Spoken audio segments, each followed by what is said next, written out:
Morning, everyone. This is going to be an interesting video, I'd say. At least I hope it will be. I don't have a set bunch of topics, but I haven't made a video in a while. I came back from squad goals a couple weeks ago. We went 4-1, lost to the winner, so congrats to them. Not a ton to say about the games per se. I had one stream where I lost, and there was a couple things early I could have did better, but I don't know if I'm going to dwell on them and talk about them maybe in a future video.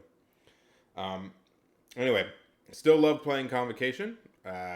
It's really hard for me to not play Convocation. I played a game the other day with Midnight Suns. I've thought about playing other things just for fun, and it's not really a power level thing. It's more of just the mechanics. Like it's weird playing without reactive bumps and all the stuff you can do. So they're going to be my main affiliation as far as like big tournaments and stuff I go. Maybe in lunch meets or stuff, I'll change up and try other things just to get your feet wet. I played 100 games at least probably with Convocation, and I will tell you it feels very weird not to play them and to play something new. And I think what it really shows me, and I already knew this from other games and stuff, is that you don't know how to play an affiliation till a lot of games. Like you'll get the hang of it after like the first game I played with Midnight Suns, I was like there's so many things to remember and to think about, whether it's new models or their leaderships or their cards or like noticing situations like when is bump good, what are key ranges and stuff like that. Like you don't get that unless you play a lot of games with something. And so there's people who I speak to or just read about, and they're like, oh, I've played 4 games with this affiliation and it's not going well or it's going great. And then it kind of takes a turn, and you have to play a lot of games. And getting through that initial grind of kind of just saying, I need to learn what my models do before I even think about, threat levels and crisis and what am I going to do at these certain places. You just need to put models on the board and play. Like that's really... just get games out there and do it, and don't worry too much, and don't take too much away from your first couple games, especially if you're new with something and you play somebody who's really good. Like you might just get smashed because of a knowledge difference at the time. That being said, we're not here to talk about a new affiliation. We're here to talk about the same affiliation I talk about all the time, which is Convocation. So obviously coming back from squad goals, this is not my squad goals roster. I didn't have Rhino, I didn't have Zemo, I didn't have Magic, I didn't have Taskmaster. That's 4 models that are new in this list, air quote new. They were Mordo Jugs, Red Skull 3.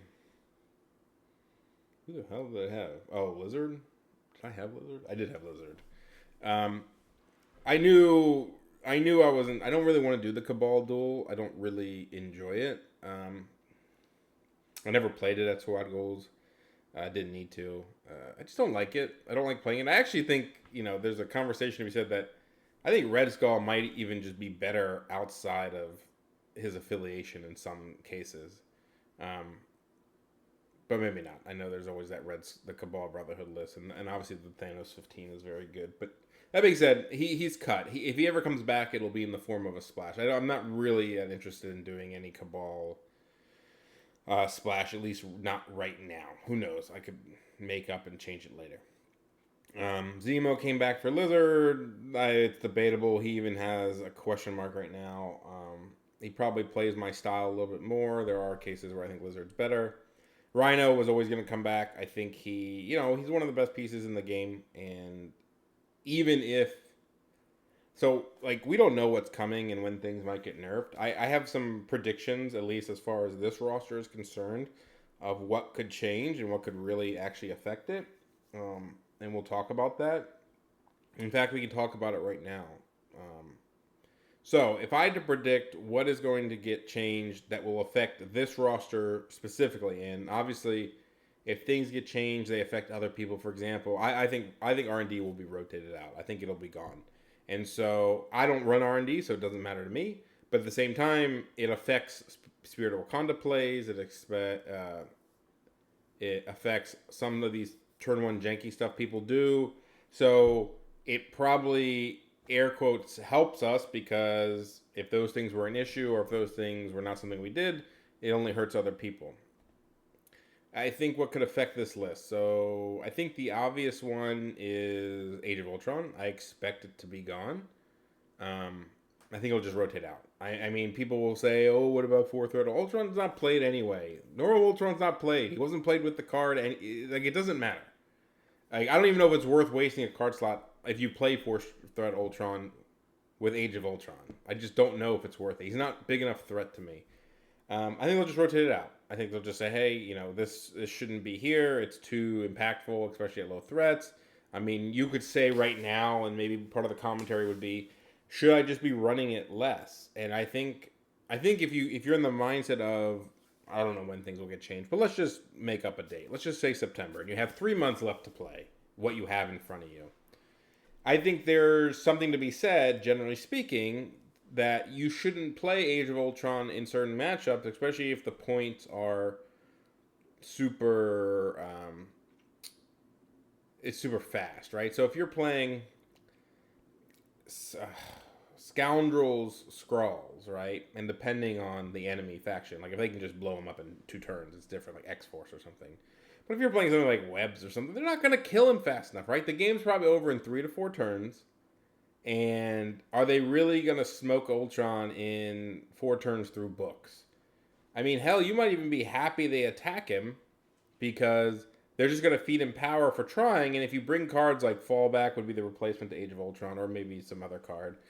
And Fallback can at least affect everybody. If you bring things like Fallback, and you have Sacrifice and you have Ironbound Books, and Healing of Wong, if they can't get through him fast enough, then what's it matter? Like, if they kill him on turn 4 when you're about to win and he already activated, it doesn't matter that he has Age of Ultron.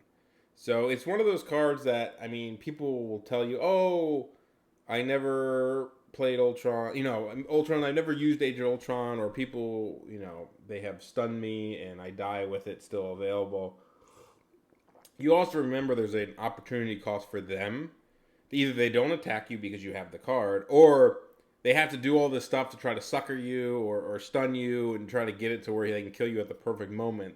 And if you don't have the card, they will just kill you, right? So, but it has a backfire. He is so good with power that if you fail, you could just be screwing yourself. Yeah, that's really it. So I think Age of Ultron will go. I think Ultron will stay in the list for at least the immediate future. I mean, I think there's things to be said about Red Skull 2, which we'll talk about something else that might affect him. People talk about Cable as their 5. I think it opens up things. I'd at least stick with it and see how it works out. See if he becomes a big liability or not. I have played without Age before in tournaments, so it's not crazy. And he's still a grade 5. I still hate playing against him because of what he can do. And, when people make really good plays with him, it's really obnoxious. So I think Age will be gone. Robbery. We'll talk about splashes first. Robbery. I think something will be done with Robbery. I don't know if it'll become an action. People have talked about it being restricted to... Not restricted, but being... what's it called? Limited to foes and crims. I don't think it'll be that. I don't even think that's a great change for it. There's this... a bit of crying about if you let's just say you nerf the power of it. It's cost 4 power instead, or an action. Something to make it harder to get off early. And things like if you mess with R&D, Wakanda can't do it early if you mess, or as easily. Again, Hellfire, if you make it 2 more power, that slows down Hellfire a little bit with him doing it. But just generally speaking, if you make it more power, okay, or an action, that hurts him. I don't think it should be. I think it's still fine, to have this strong card on the model that gets splashed. I think he'll be splashed less by people. Should it be? I don't know. But the whining of it should be foes only, blah blah blah. If you hurt his card, you just hurt foes and direct. He's still fine. He's there.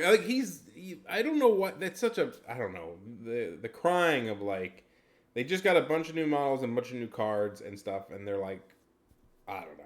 I also don't think it's that, it's a nerf. There's obviously 0%. If you make the power cost more, it's a nerf. But, a couple things. One, maybe mission objective is seen less, and it opens up that for him. 2, I think I use the word Kirkovian for Vince because he talks about it sometimes, and I've just been using it for a Kirkovian buff is where something changes about a model, and while it's a nerf, technically it is a buff because the way you have to play him was actually better before. I think that he came up with Thanos where like he lost his multiple portals a turn, but people just started death decreeing more, and maybe that was always like the better thing to do. But obviously it's a nerf because you could have always done it before if you were thinking about it.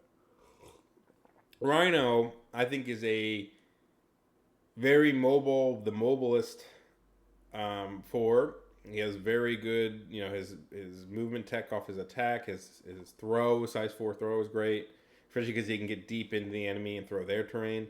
Like, the way I play him, I don't play for like a turn 2 robbery. I like pick up extracts with him. Because with aggressive and the way he gens power and stuff, like, I want people to attack him sometimes, and sometimes he just dies. But he's also a 4th threat. He's not like a 6th threat. So, and then robbery's good there. Like, if they daze you to get their extract back, right, because they have to, or they steal it, you just get it back from them. So, the power is not as prohibitive with the way I play him. Now, if you play him to, like, Spirit of Wakanda turn 1 and do some janky shit, then it's not going to work out for you, whether Spirit's gone or the turn 1 play is gone or neutered, and the fact that he would cost 4 power instead of 2. I would still play him, at least in the short term. Another change would be, I think eyes might rotate out. I could see them doing something like that. Restricted, rotation. If it's restricted, I won't take it. Like, absolutely not. I don't like it enough now to even like think about it. Like, if it was rotated, it would instantly never be in my list. Fallback would be out of my list too.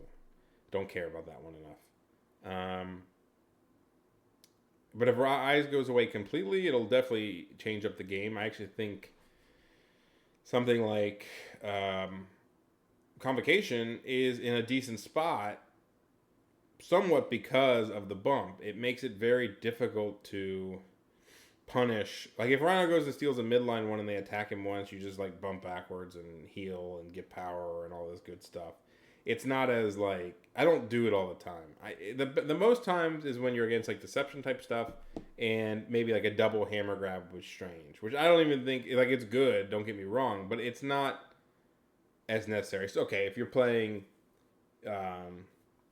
what are you playing? If you're playing like Montesi, you'll probably grab the middle one. But I think that I would like, I mean, there's still going to be safe grabs in the game. In fact, Midnight Suns have like built-in safe grabs for anyone with 2 power and a medium base type stuff.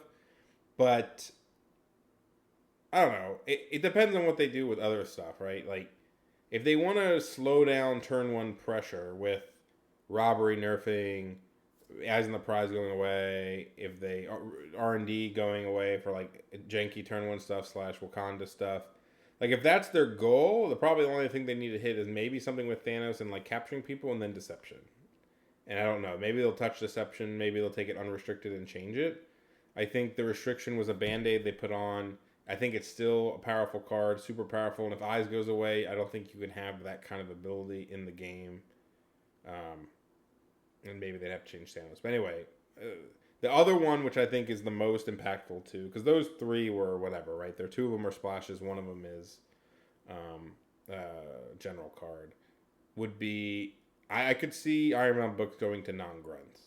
I if they're gonna touch stuff and they're gonna touch one thing with Convo, I think it would be that.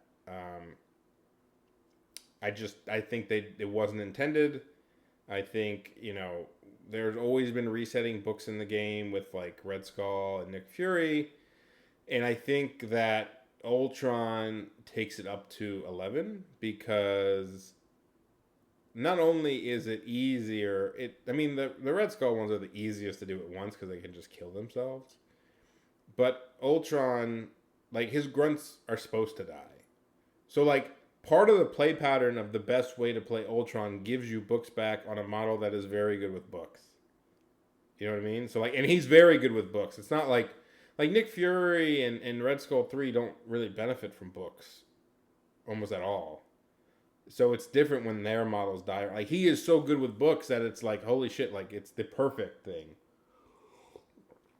Do I think the MODOK thing is part of it? Probably not. But we'll talk about how that could affect that. So I could see that going away. I think we would be fine. Like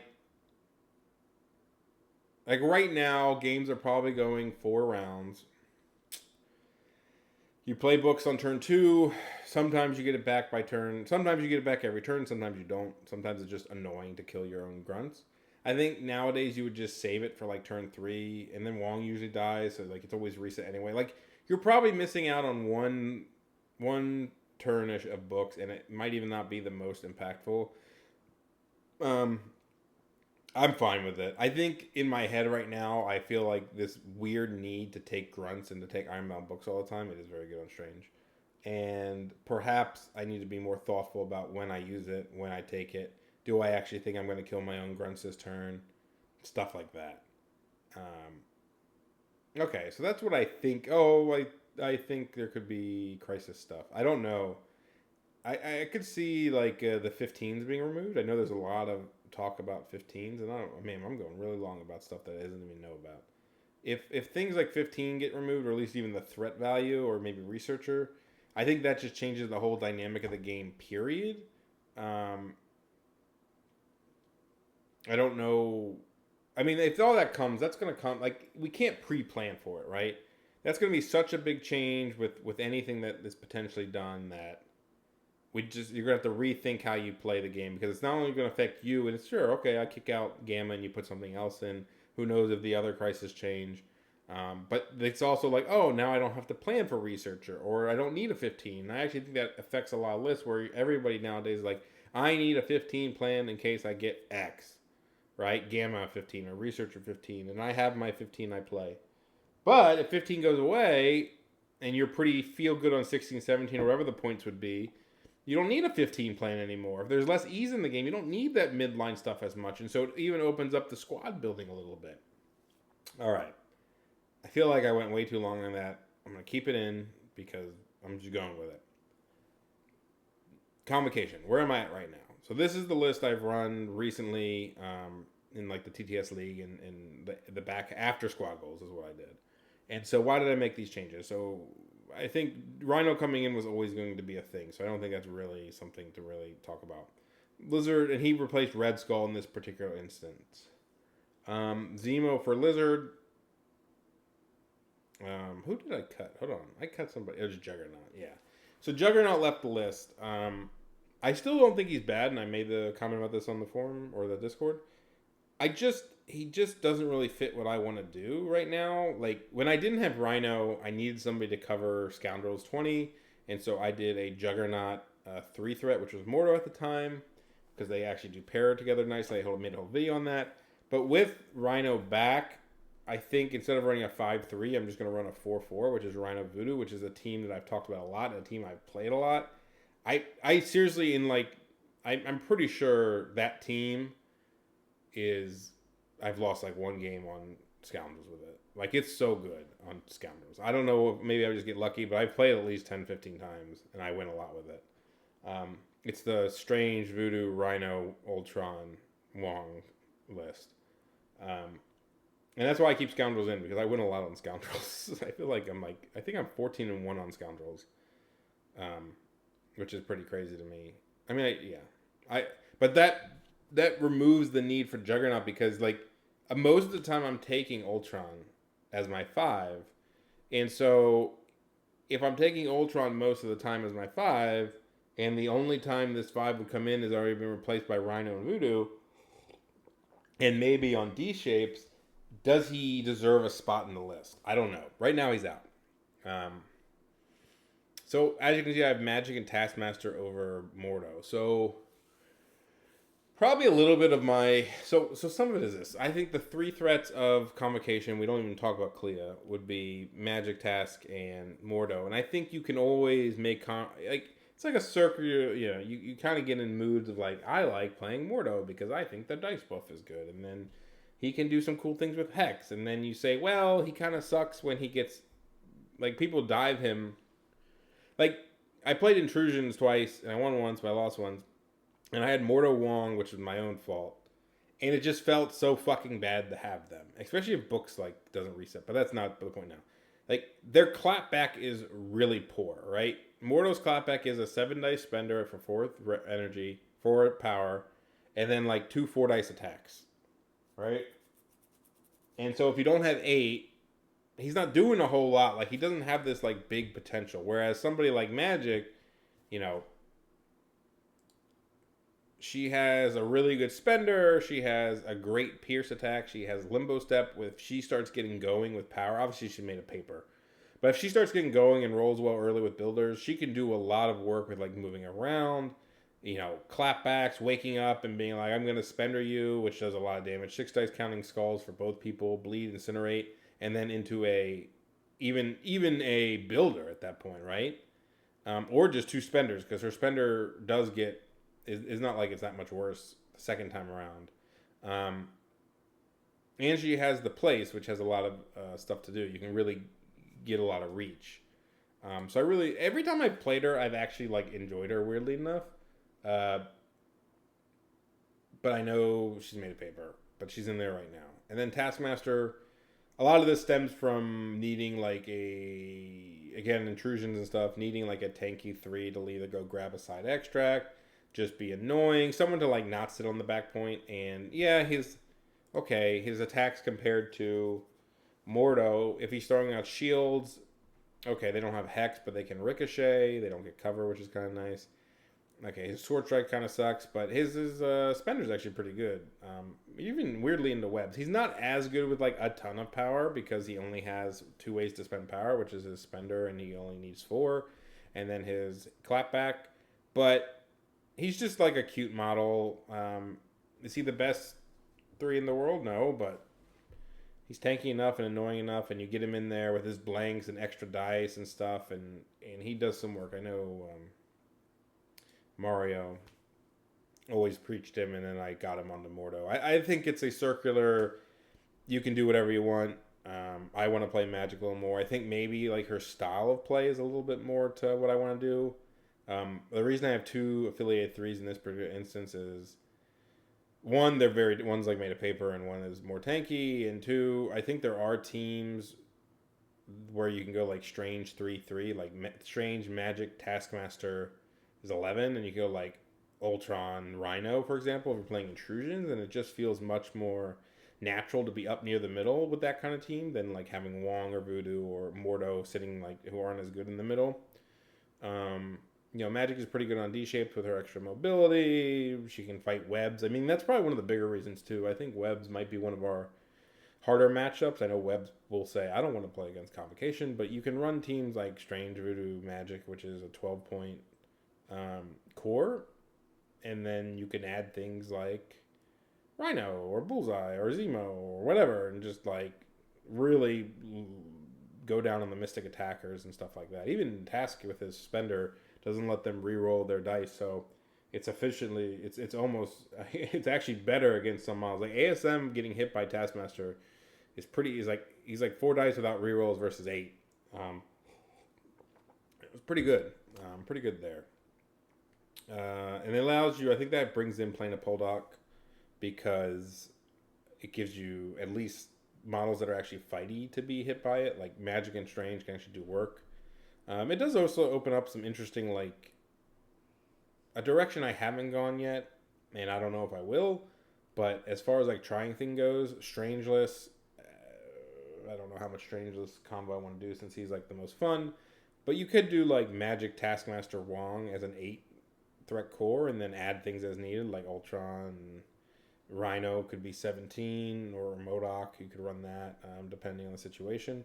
I've never done it to know if it's any good, but there are, I know Kyle had talked about it when he ran his Convocation Cabal list. Like, he was really focused on the Ultron MODOK thing and would do it. And there's some 6-wide rosters where like you take Strange, Magic, Task, Wong, which is 13, and then you can run like Zemo, Rhino for a 6-wide. That's pretty cool. Instead of taking, we could take Voodoo and Bullseye at the same time. Anyway, it's worth trying. I don't know if you're always gonna need 2 of them, so they could be cut to 1. But right now I'm trying 2. I do think this makes like Zemo kind of awkward in the list a little bit because, like, when are you using Zemo? Uh, Let me rephrase this. Zemo's very good on D, so there's probably a reason to have him. But like in theory, Taskmaster could just always go where Zemo goes, even if you want Magic in the list, and he's not going to be as good. But does it save the slot for something better? I don't know. I do think this helps clear up some of the problemsome situations. I haven't thought of all like the pay to flips and stuff, but I do think it helps cover some of them. I think I don't want to. I mean, I'm going to say it, but I think one of the models controversy starts at 25 minutes. One of the models I'm considering cutting for real is MODOK.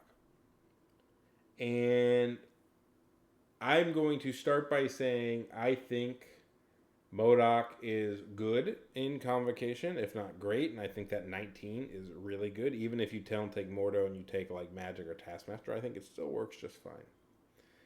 I am going to give you my pitch for why I am thinking of taking out MODOK, and you can do with it as you want. I will be very... The pitch will be a little lean towards anti-MODOK, and I don't mean it to be like he's bad. I think he's been proven that he's a good model in Convocation, but I'm going to just give you my reasoning and why I'm considering it. Okay. First off is... the way I play Convocation, he only comes out in one situation. 19 threat E-shapes. Don't really love him on intrusions. Don't really love him on other things. I really only run him on 19 threat. Maybe you could do 20 because you could just upgrade your 3 threats of Voodoo. E-shapes. And if you really start thinking about like some of the extracts you can get in those 19 threat ones, it kind of sucks. Like it, and that's why maybe even I'm talking about Taskmaster over Mordo in there. It's like going out to get like a flank objective like really sucks, and he's not good at it. First off, it's really just a limited use of him. I don't run him on Scoundrels. I run Rhino for that. I don't run him on Intrusions. I think Rhino's better there. I mean, let's just make this comparison. Take a step back. Let's just assume he's Rhino in all these instances, right? Let's just assume he's Rhino. Or, honestly, he could be Voodoo, and then you take, instead of running... Because what I used to run before the MODOK thing was, at like 19, it used to be Voodoo, Strange, Wong, Ultron, Zemo. So, it would be it'd be different, obviously, but instead of running like a shitty 3, you run like a good 3, and then you take a steal instead, stuff like that. But I digress. Let's just compare him to Rhino. Like, Rhino's really fucking good all the time. Steal, fucking robbery aside, I think Rhino's really good. I really like him, and maybe it's more my playstyle too. But like Rhino's good on D shapes, Rhino's good on pay to flips, Rhino's good on sword, Rhino's good. He's fine on E's. Diving their back E is no joke, and going to be annoying and robbing things and stuff like that, and just being a menace. And I think that's one thing that MODOK doesn't do. MODOK, at least what I've played, is if you get this nice little ball going where you're playing 19 and you get 2 of the objectives early and you get to ball around your little E shape and have this like bubble of sacrifice and whatnot, he's fucking great. But if the enemy gets ahead or something happens, like, you do not chase well. This team is not built to like chase down people. And to be frankly honest, Ultron is the reason this list works. It's not MODOK. It's Ultron. Ultron. Yeah, it's cute that you can sacrifice to the grunts. I get it. And you catch a lot of people out on it. And I think people are getting better about playing against it. I'm not saying it's easy. And you can create some situations where it's really hard to do anything. Especially because he's great with books and all this other jack crap. But Ultron, I think, is the glue that holds that list together and the reason that it wins as much as it does. He could also be Dynamo. Let me take a step back and rephrase something. Do I think the 19 with MODOK is probably the strongest version on an E shape? I'm not going to say 100% yes, but I'm going to say it probably is. It probably is. But you have to ask. But my next question to myself is, do I think I can win those situations without him? And would the splash shot I get from it be better? Because literally, I can't think of a situation I play MODOK 2 other than E-Shape 19. If you start running this 17 shit, like, I don't actually even think the Cabal 15 is that as good as it is. I think without books and without bump, it is not as good as people think. Like the combo, and just my opinion, I just don't like it as much. I think Ultron's the key anyway there. That being said, if that's the only time I'm bringing it out, because it literally does not like fit anywhere unless you don't run Strange. Why am I having it? Like, I had one opportunity to play MODOK, that team, in Squaggles. I just didn't get a lot of E19s. I got one.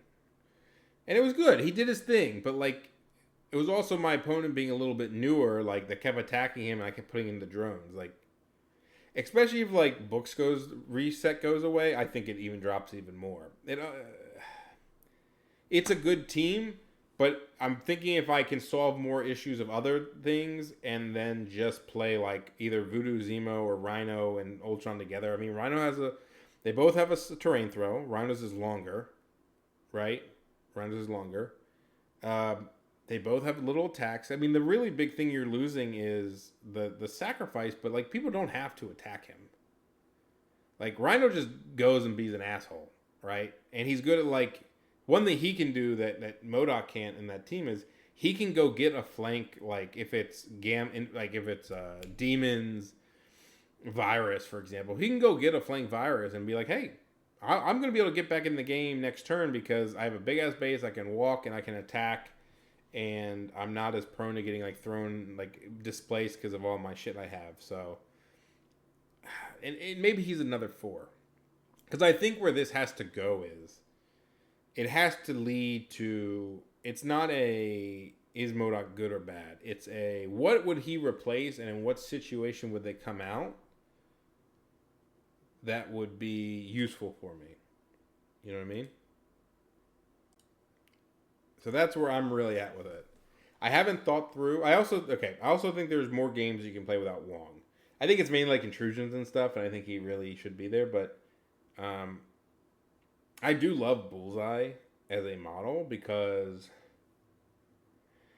he just does stuff like the damage, and I think there's teams where you're like up against like webs at 17 where maybe you can take, or even 18 or something, where you take Bullseye instead of Wong and play some sort of like, I don't even know. It's not even that good. I guess you could have Bullseye in both. That's 17. I think MODOK is one that could be cut. I really do. He's not great at pay to flips. He's not good at sword. He just doesn't fit in elsewhere for me. I'm not with how I play. But I also don't want to put like Dynamo in, right? Because Dynamo's, I mean, I could say, I think Dynamo, I actually think the Red Skull 3 Ultron Bullseye list is better with Dynamo than MODOK. That's my hot take. Anyway, that's not the point. Point being is, I don't really want, like I don't need an E specialist potentially. Ultron's the E specialist. He just happens to go with another model, right? So I just need somebody who's fine, who's a 4 that maybe covers other bases to potentially go there. Because otherwise it's just Rhino or just Voodoo with another 3. You don't have to take... it could be like Nick Fury's back. I thought about Nick Fury, and I'm trying to think of situations like 17 threat D-shapes where I want other models. I mean, one instance would be, I mean, this is where maybe Jugs comes back, right? There's potential for Jugs to come back in that slot. I think it gets weird with the cards because I'm running out of card slots. But, you know, let's say it's Jugs instead of MODOK. Okay, if you happen to run E-Shape Scrolls 20, I would probably play Jugs over MODOK anyway. I was doing it before, so if you just say Rhino's there, okay. If you play D-Shape 19s, I think you can run teams where I think Voodoo and Rhino pair up really well at 19, and you basically go Strains, Voodoo, Rhino, Tai, Wong, and then you get another 4 if you want. Or you can run Magic and then a 3, I think. No, yep. You could run, like it's right now, D-shaped 19. Let's just talk about it, because I have 19s in my... If I play a D-shaped 19, what would I play? Against webs, right? It's like Virus or Senators. You could play Strange, Voodoo, Rhino, Magic, Zemo. You could turn Rhino into 2/2s. It could be Wong, Bullseye, Magic, Voodoo, Zemo. I don't know if I like that personally. You could run... I don't even know. Strange, Voodoo, Magic, Rhino. I just said that one, didn't I? How many points is that? I just said that one. You can run these 4 at 19. Let's just do a breakdown real quick. No, you have to run Strange. Let's just say you have to run Strange and you're not running Ultron. Who do you got? There's a couple 6-widers. Like this one's okay, probably. But if you want Rhino in there, say you want Rhino and you want to be affiliated, you only have these options, right? So you don't want to play MODOK because he's shit on D's. So, I mean, this is just Magic's probably better. So, like, this team that I just talked about is really good. Or you could play Wong, right? Like this team. And then you just replace MODOK for somebody. So that's the situation where I'm like, well, is it better just to have Nick Fury there, right? Is it better to have Nick Fury and just use him for some scenario janky stuff? I mean, even Zemo, it's like, do I need that 3? When am I running that 3? But I don't know. I haven't thought through everything. Like, if I play Fisk, for example, well, I'm not running fucking... Fisk is just such an asshole thing. I hate Fisk. I mean, Fisk would be one where having Juggernaut would actually be good. I actually think there is a play where you run unaffiliated 16 Fisk with like Jugs, Rhino, Bullseye, Ultron, and you just say fuck it. I just have really powerful pieces that don't. I mean, Ultron cares about stun a little bit, but you just say whatever, and you just go bully people on the Fisk. I don't know if it's good or not. Like, it's not like I think the MODOK version is super good on Fisk anyway. Like, I'd probably rather play... Again, another situation where I think Rhino's better, like at 19, because I'm playing on my extracts.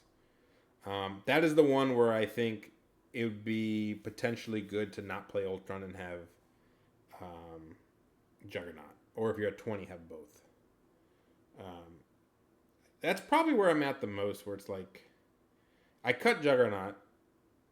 He's really good on D-shapes. He's really good on a lot of things. And he's fine on Scoundrels if you really want to take him. You could just not take Mordo. You could take another 3 like Taskmaster or Magic.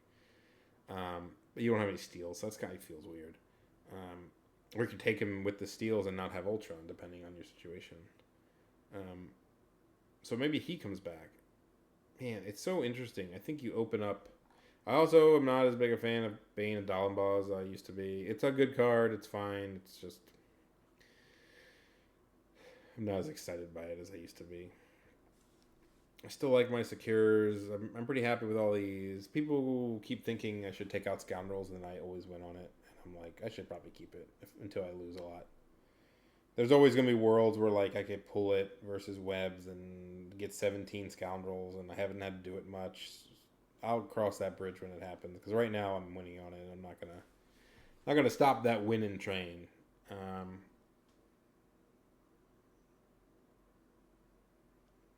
This is 9, 18. Yeah, it's not happening. I mean, he could be Cat. I don't know if Cat's worth it here. It's just this. It's just I'm just like, I want to run. There's also a team that runs Strangeless at 17, which is like Voodoo, Rhino, Magic, Wong. How many points is this? 10. Like, this one's a good one. Task, these three and these two. So you go like all fighty, and you go a little bit more fighty-ish. Where instead of strange, who am I replacing? Who's that? It's these three instead of strange and two twos. Might even be good. There's worlds where you run like these three, strange and a two, or these like strange, magic, Wong, Rhino, Zemo. But if I'm on a D shape, like there's no. That's back when I had extremists. I had to worry about D shape 17s. It's only D shape 19s that I would ever run, or 20. So if I'm on a D shape 19 or 20, then I don't need to worry about that team. And that's why like the Zemo thing sometimes might look a little weird, where it's like, do I need Zemo? Like, where is Zemo? Like, the question here is, where is Zemo coming out? Like, I guess if you drop MODOK, he comes out more in like the Voodoo's Baron, Ultron, like that combo I talked about before, where it's Strange, Voodoo, Baron, Zemo, Wong, Ultron, and you have a little bit more of a, you still have a bubble with like rerolls and stuff from Zemo. You have something that can charge, and then you have Voodoo instead of Mordo. So it's like Mordo, it's probably a little bit better in some instances. I hadn't been playing much Voodoo, but I think that's because I had no Rhino, and then the 5-3 combo just became more impactful than the 4-4. But the Voodoo Rhino combo for scenario play is really good. This is where again you can run like 19s with Nick Fury, and if you think that you can do it, you can run Strange, Voodoo, Rhino, Wong, Nick Fury. It's very similar to a team that Leaf ran back in the day. He did in the finals of TTS League. He ran Bill instead of Rhino, but Rhino's probably better at doing what he was doing because you have that extra steel, a little more mobility. And now you're talking about, you can get up really far with extract pressure potentially. And I also think there's a team with, like I said before, with Voodoo, Rhino, Wong. I guess you would have to take Magic and then Nick Fury. So strange list, but it's like a bunch of scenario pieces, and maybe that works in like some spider games or something like that.